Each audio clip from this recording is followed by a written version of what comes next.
अविनाश मिश्रा को बड़ी पावर है, वो दे दी गई है। तीन तीन बड़ी पावर है उसे दी जाती है।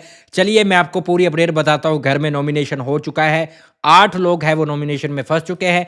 जैसा कि मैंने पिछले वीडियो में बताया, चाहत पांडे नॉमिनेशन में फंसी हुई है, करणवीर मेहरा, रजत दलाल, चुम दरांग, श्रुतिका, शिल्पा शिरोडकर, दिग्विजय सिंह राठी और इसके साथ साथ यामिनी मल्होत्रा। जी हाँ, ये 8 लोग हैं नॉमिनेशन में फंस चुके हैं और कहीं ना कहीं यामिनी पर खतरा है, वो अब बढ़ चुका है। अच्छा, यहां पर अविनाश मिश्रा को क्या पावर दी गई है वो मैं आपको बताता हूं। वैसे तो गाइज आपको टास्क मैंने बता दिया था, लेकिन एक बार फिर से रिपीट कर दूं।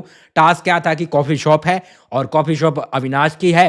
टाइम टाइम पे आवाज आएगी तो भैया उसको कॉफी पिलानी है, घर वालों को डेट पे लेके जाना है। जिसको वो कॉफी पिला देता है वो तो भैया उसको राइट मिल जाएंगे नॉमिनेट करने के बाकी लोगों को, लेकिन जिसको वो कॉफ़ी नहीं पिलाता है उसको कोई भी राइट नहीं मिलेगा नॉमिनेशन में नॉमिनेट करने का। ठीक है, तो ये रहता है। तो यहाँ पर स्टार्टिंग में जैसे टास्क शुरू होने वाला होता है तो बिग बॉस यहाँ पर उससे पूछते हैं कि भाई अविनाश मिश्रा हमें बताइए कि आप किससे आप राइट लेना चाहते हैं नॉमिनेशन के। तो यहां पर दिग्विजय सिंह राठी का नाम वो लेता है कि मैं चाहता हूं दिग्विजय सिंह राठी किसी को भी नॉमिनेट ना कर पाए, इसलिए मैं उससे ये चीज छीनना चाहता हूं।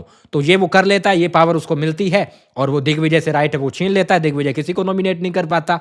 दूसरा जो पावर वो दूसरी रहती है कि भैया जिसको वो कॉफी नहीं पिलाएगा वो भी कहीं ना कहीं नॉमिनेट किसी को नहीं कर पाएगा। जिसको कॉफी पिला देगा वो भैया नॉमिनेट कर पाएगा, जिसको कॉफी नहीं पिलाई जाएगी वो नॉमिनेट नहीं कर पाएगा। तो यहां पर वो चाहत को कॉफी नहीं पिलाता और इसके साथ साथ यहां पर कशिश को कॉफी नहीं पिलाता, विच मीन्स कि ये दोनों किसी को भी नॉमिनेट नहीं कर पाते। ना चाहत कर पाती, ना कशिश कर पाती और ना दिग्विजय कर पाता है। तो ये पावर है अविनाश मिश्रा को दी गई है। लेकिन सस्पेंस अब पता क्या हुआ है? सस्पेंस ये हुआ है कि भाई यहां पर सस्पेंस ये हुआ है कि अभी जो नॉमिनेशन में फंस चुके हैं वो भैया 8 लोग फंस चुके हैं और 8 लोग फंस चुके हैं तो भैया यामिनी ही सबसे कमजोर नजर आ रही है। तो अगर यामिनी को रोका जाता है तो मेरे हिसाब से इस बार चांसेस है करणवीर के टाइम कोड बनने के 100% हो गए हैं।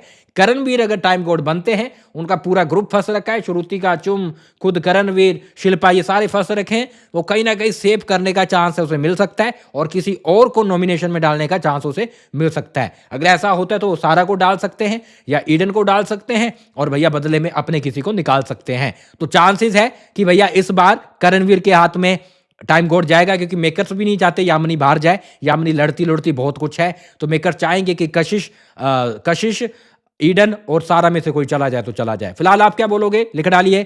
तो ये पावर दी गई है, उसने नॉमिनेशन की पावर है कुछ लोगों से छीन ली है, जिसमें चाहत, कशिश और दिग्विजय है। मैं मिलता हूं थोड़ी देर के अंदर। 8 लोग हैं इस हफ्ते नॉमिनेट हो गए।